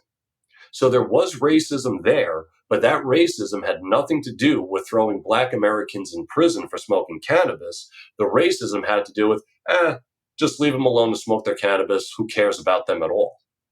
Hmm. That's where the racism was. So this, I found your chapter on cannabis and drug laws very engaging and very interesting, with a lot of nuance that I do not feel prepared to ask questions on, much beyond where we are now, and will invite listeners to follow up and read your book. Um, but there is one thing that I thought was interesting. One of the people who became sort of a main reference point for the propagation of what you would, I think, describe as like inaccurate representation of the presence of racism as a reason behind present and historical drug laws is Carl Hart, Mm-hmm. and Dr. Carl Hart, pardon me. And one of the things that he has been somewhat famous is not the right word, but often sort of promoting is this idea of psychedelic exceptionalism. I wanted to ask about that in particular because that seems to be something that is presently a topic of question in the midst of the ongoing sort of psychedelic renaissance. Can you give us a sense of like, okay, so what is psychedelic exceptionalism, at least how Dr. Carl Hart presents it, and why you believe that it falls under this racist narrative in the sense that it is inaccurate and negatively impactful to the forwarding of the psychedelic renaissance? Okay, so the one of the things about psychedelic exceptionalism and the debate about psychedelic exceptionalism is that we tend to have the wrong conversations. And I was just having a conversation with somebody the other day, actually, Emmanuel, the guy who invented he was the founder of Dance Safe. Oh, yeah, Yeah, Spheros. we were just talking about this. So, where the hell was I just about to go? Oh my God. Psychedelic exceptionalism. Yes. So with psychedelic, thank you so much. So with psychedelic exceptionalism, we seem to be having the wrong conversation. It's not about the drugs themselves. It's more about the potential harm to person and society. So what I mean by that is their drive-by shootings happen. None of them are caused by ayahuasca. None of them. 100% of drive-by shootings have not been caused by ayahuasca. Um, you have let's see. How many people do you know are using heroin to kick their iboga habit? Nobody. You use iboga to kick the heroin. So we're using this one class to rid ourselves of this other class of drugs. That means that, just by default, we see one of these classes of drugs as better than the other because we're using one to get rid of the other, or at least we're trying to. So the psychedelic exceptionalism debate essentially revolves around those sorts of ideas. Are psychedelics causing the kind of harm in society that, let's say, the crack or meth trade caused in society? Well, I would say probably not. Is it causing the does ayahuasca, does LSD, does peyote cause the same deterioration of the mind and body over time as heroin or meth does? No, I don't think so. Those things make this class of drugs exceptional because they're not causing the problems that this other class of drugs is causing. Now, that's not to say, and this is where the nuance comes in, Dr. Carl Hart has proven beyond a shadow, and so have many people I know personally, that you can enjoy crack or meth or heroin recreationally and not come to ruin. 100%. I don't deny that. I have friends of mine who are recreational heroin users. They have extraordinary careers. They're family men and women. They take care of the kids. They pay their taxes. Like, they just every few months like to have a little bit of heroin and enjoy each other's company, you know? So I'm not, and I probably could have been clearer in the book about that distinction. So that's something that I could have nailed that down a little bit more. But again, publishing, deadlines and stuff, it becomes, you just have to pick and choose. It gets to a point where it's just a race to the finish. But the real conversation, I believe, has to do with the issues that are caused to the individual and society.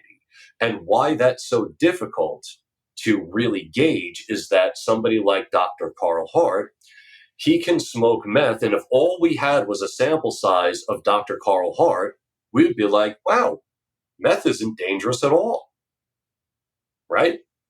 Now you take it outside of Dr. Carl Hart's apartment on, the uptown Manhattan or wherever, I guess he lives in uptown Manhattan, but wherever he lives, and you put it on a broad population. Well, where's the problem? Well, the problem's here, the problem's here, the problem's here, the problem's here. Oh my God, there's so many problems. So it's just a really rough situation, and I'm doing my best to sort of figure it out still, because I really, on that one, I got to be honest, James, I don't have all the answers on it, because again, there are people who do use these things recreationally and they don't come to ruin at all, you know. So but then I have other friends who are in recovery, who meth or heroin or crack or whatever completely ruined their lives. So I think it's sort of on an individual basis we have to take it. I would agree with Dr. Carl Hart that anybody using any drug shouldn't be thrown in prison. I mean, I think that's absurd. There we're totally in agreement. But, you do have some people who have been harmed by these things. And for Dr. Hart to say, and I quote him in the book as saying, you just got to let people know that my crack use is just like your mushroom use. No, it isn't. No, it's not at all. Mushrooms are not addicting. People are not robbing old ladies or breaking into the neighbors' houses to buy mushrooms. They do that for crack, though. They do that for heroin. They do that for methamphetamine. So it is both a very complicated question, and also when looked at it broadly, it's like, how are people not seeing this? Like, I quote Keith Humphreys from Stanford. He's a drug policy analyst, I believe, and he said, just look at the overdose rates for cannabis and the overdose rates of heroin and struggle for a nanosecond to figure out why they're different.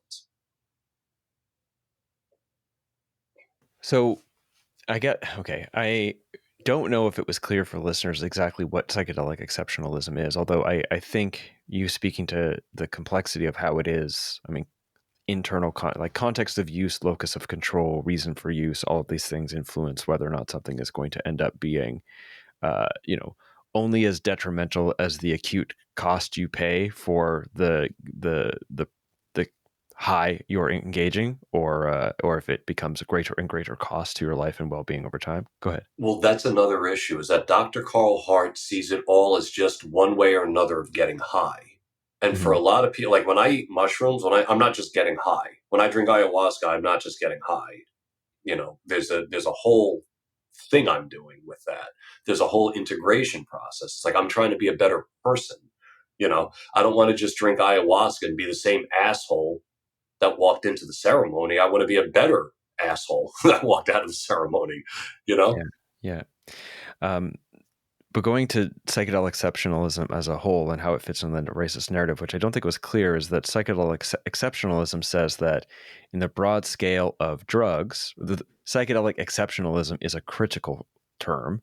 It's to say that we are prioritizing the change in legislative status and position in society of a particular class of drugs over others in on inaccurate or inappropriate assumptions about them being exceptional or worth doing so compared to these other drugs. That we should be working towards legalizing and integrating LSD and mushrooms and ayahuasca into society, but the fact that we're prioritizing those and not prioritizing the integration and neutral acknowledgement of the use of crack, heroin, meth, etc., that's actually a problem, and that it's probably based in racism around who are the No, typical users. no, no, Like, no, no, no, that's no. not what psychedelic exceptionalism is? No, no, no, no, no, not at all. So the majority of Like, people that use meth are white people. The majority of heroin users are white people. So that is just complete nonsense. okay, so Um, I misunderstood that part of where the psychedelic yeah, exceptionalism yeah. argument fits So inside of the racist narrative. yeah, you are correct that people tried to make. So here's the good news. I live in the first state to decriminalize all drugs. It was a disaster, an absolute disaster. People thought we were going to get naked hippies throwing a frisbee in a park. No, I got randos on my front porch smoking meth, smoking crack, smoking fentanyl, and starting fights with my neighbors. That's what we actually got. So this whole idea that it was, people tried to tie it to racist because, again, for the radical left, especially in psychedelia, if they can't call it racist, they can't make an argument. So, and I mean, they can't even make an argument when they call it racist, but at least they're trying. Um, no, the majority of, I mean, there was, what was it, in 2008? Um, there were something like over 5,000. I forget the numbers, but anyway, what I'm getting at is 54% of the meth users were white American, 30 some odd were Latin American, and 2% were Black American. So why is nobody saying anything about these racist meth laws that target white Americans and Latin Americans? See, I could play that same game. So the issue is that, again, people on the left are inadvertently racist. They don't realize it, but they're very, very racist people. And they think that a person, because they see the world through racism, everything, they think that the rest of us are doing that, but we're Wait, when you not. say people on the left, what you mean are representatives of the critical social justice Yes, leftist sure. ideology. That would be a much more precise way of putting it, James. Thank you. Yeah, people Because that I'm on the advocate. left, and I don't think that you just described me. So, yeah. Yeah, I mean, again, I used to be on the left, and I still wouldn't have just described me. Now I consider myself politically off spectrum. I'm not here nor there. Chris Rock had a great bit about that many years ago. He says, "I'm not a conservative or a liberal. Tell me the issue, and I'll tell you how I feel about it." And I would say that sums up my thoughts on these things as well. Go Anyway, ahead, continue. Yeah. sorry. So the so back when this was going on in 2020, when we had two ballots that we could vote for. One was Measure 109, and that legalized psilocybin assisted therapy. The other was Measure 110, and that decriminalized, or I shouldn't say legalized, excuse me, it decriminalized psilocybin assisted therapy, and 110 decriminalized all drugs. And it turned Portland into a septic tank. And we are still dealing with that. And the mental health crisis and drug crisis, I mean, are the meteoric rise in people that need help. And they're not getting help. What they're getting is financial incentives to slowly kill themselves on the street through things like smoking fentanyl. And I suppose, and I had to say this to Emmanuel, formerly of Dance Safe, the other day, I admit that I do have a certain bias because I live in Portland and I see it every day. I see the bodies just on the ground that can't even get up. I see the people freaking out just trying to walk and falling over. I see it every single day. And all of those people, or not all, I shouldn't say all of them, but the ones who are having those reactions due to drugs, I mean, people go out. There's a guy who goes around that interviews them. It's not LSD that's doing it. It's not peyote. It's not mushrooms. It's fentanyl. It's meth, and it's heroin or other dirty, I don't mean the drugs are dirty, but drugs that have been stepped on in the Contaminated. process. I mean, the Yeah. drugs, like, again, I'm not saying heroin is dirty. I'm saying people do add shit to it, is what I mean by dirty. Hmm. Yeah, contaminate it with the Contaminated. drugs. Yes, thank you. That's what I was trying to say. So then, So, so then, psychedelic exceptionalism presents this idea that we are in the wrong somehow for prioritizing psychedelics as being this special class of drugs. yeah, and that's fine. They're just wrong. Right. They're But wrong. oh, Psychedelics are a special class of drugs. hmm. Sorry to interrupt, but it's No, true. no, I just think I just wanted to make it clear that that's what psychedelic exceptionalism is claiming, is that we are doing that and that's inappropriate. We should look at all drugs equally. And you're saying is like, no, it's totally right that psychedelics are exceptional because Yes, if you just look at things just by the data and the likelihood of how it impacts a person's society, psychedelics are dramatically less likely to negatively impact people in society in the way that other drugs are.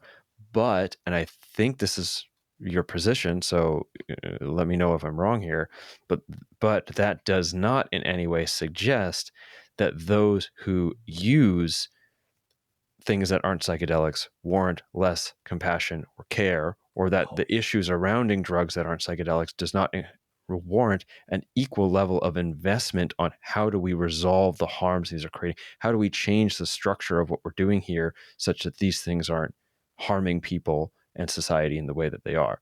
Is that I correct? think they need more care. I think they need more compassion. And when we just have this blanket thing, I mean, the whole thing I grew up in the 80s. The whole thing of just drugs as a blanket statement is really regressive. And it's funny because the same people today who are arguing against psychedelic exceptionalism were the same people that in the 80s and 90s were saying, wait a minute, you can't lump cannabis and heroin together. They're completely different. Now, suddenly that changed. But I think we were right in the 80s and 90s. They are very different things. And just because a person like Dr. Carl Hart is an exceptional man. He's a Ivy League professor. He's a best-selling author. He's brilliant. He is morally sound. He is ethically noble. Of course, he can enjoy heroin or meth or whatever he wants and be fine because he's an exceptional human being. You know, so not everyone is like me. If I were to smoke meth once, I would become a fucking meth head. You know what I mean? Like, and so that's why I don't do it. And it's the same reason I don't play video games, for that matter, is because I would just do nothing. Because video games are fucking awesome. And if I started playing them, I would do nothing except play video games. So I don't because I know how awesome they are. You know? It is true. Video games are awesome and also problematic. I wish I had your strength to I not had start. so this happened. I took care of this in college. My roommate had a game called Age of Empires, And it was it was like this military, like knights and archers kind of thing, like with castles. It was awesome. And so I was playing this thing and I'm loving this. And I was like, okay, forget it. I like pulled myself away. I'm like, dude, don't ever let me put a passcode on your computer. Don't let me near this thing. He's like, why? What's wrong? I'm like, dude, I'm going to fail out of college if I keep playing this game because it's awesome.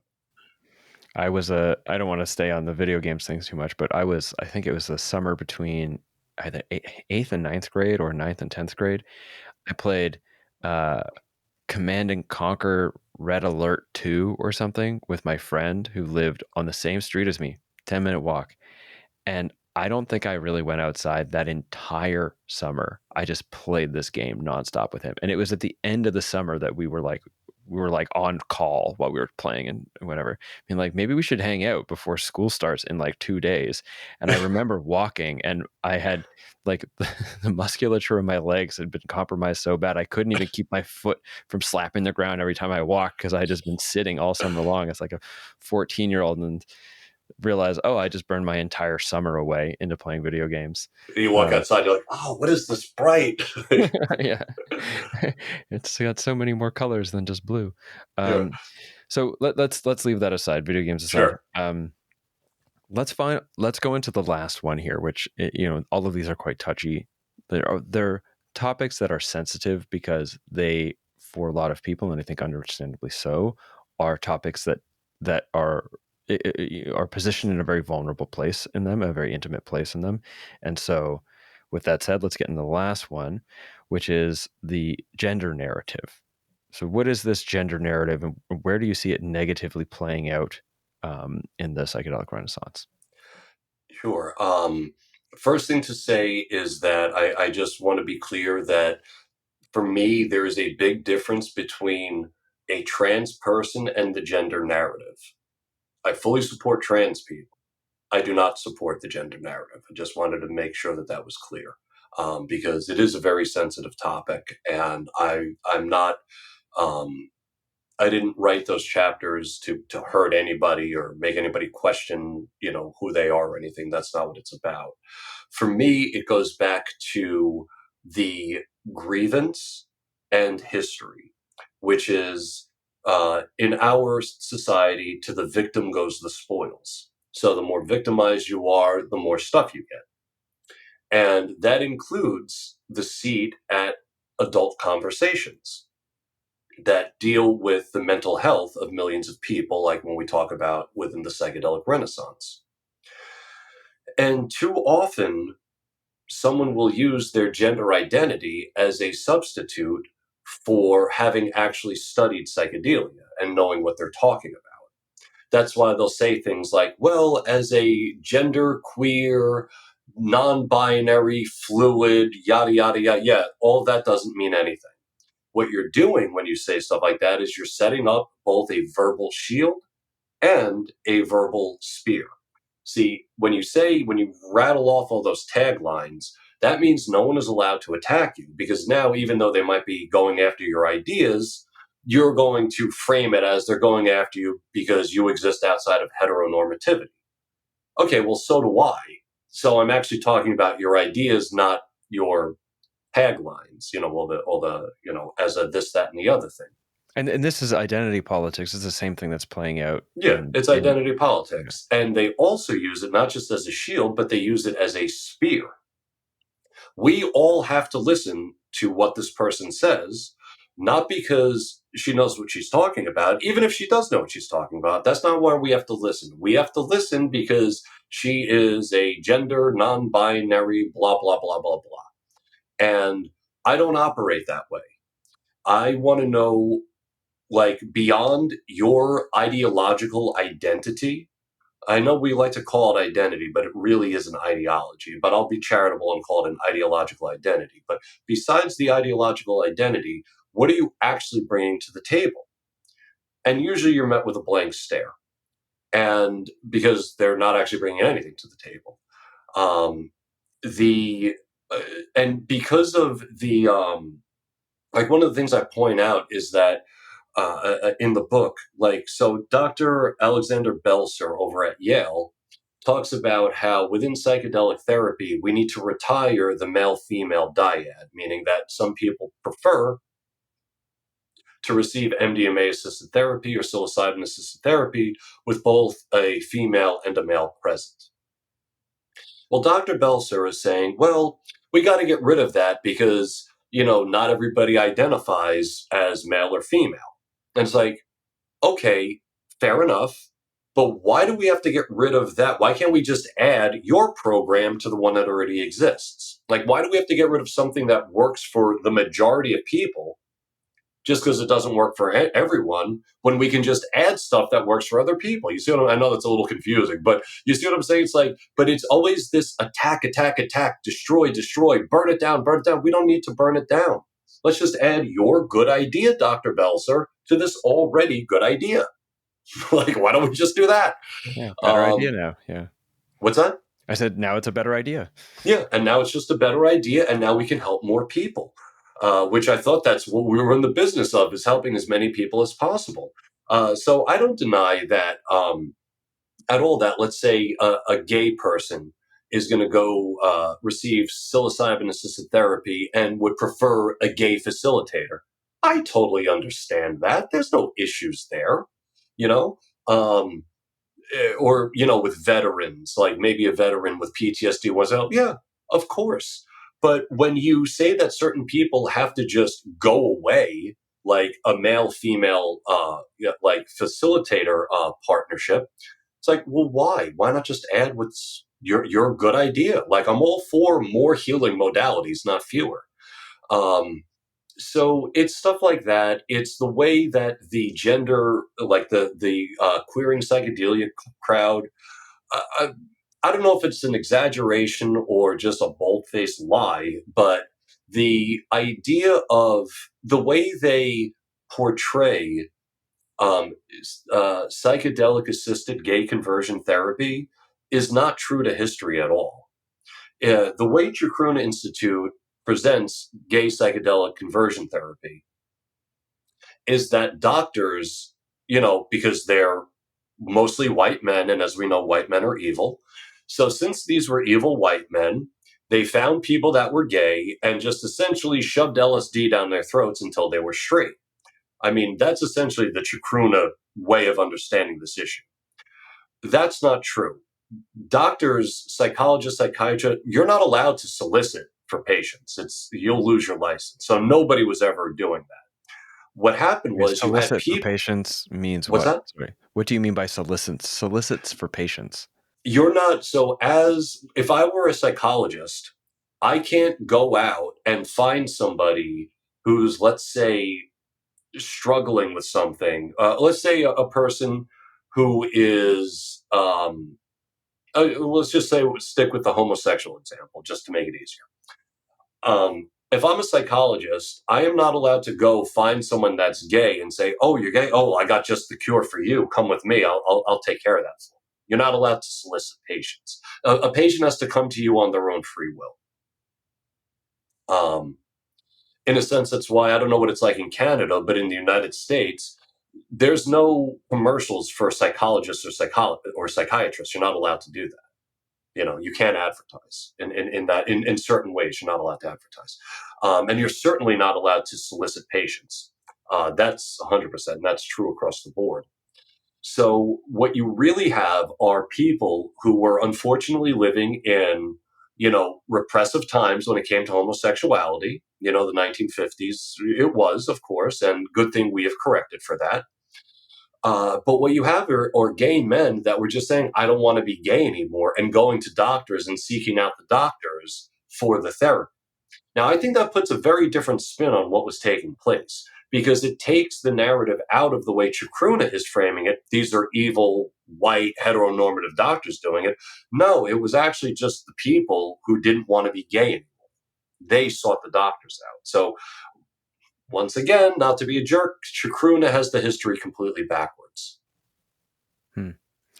So that is one of the examples, some examples of where the gender narrative is compromising the psychedelic movement, and in particular by influencing otherwise well-meaning participants who care about social justice and equality and other things, being given inaccurate representations of either false, inaccurate, or misrepresented information in a way that is undermining how and in what ways we're able to work together to build upon good ideas and greater inclusivity, truly greater inclusivity, such that we could work towards helping more people and having a positive effect on the world through psychedelics and the psychedelic renaissance, not by default, but by how we do it.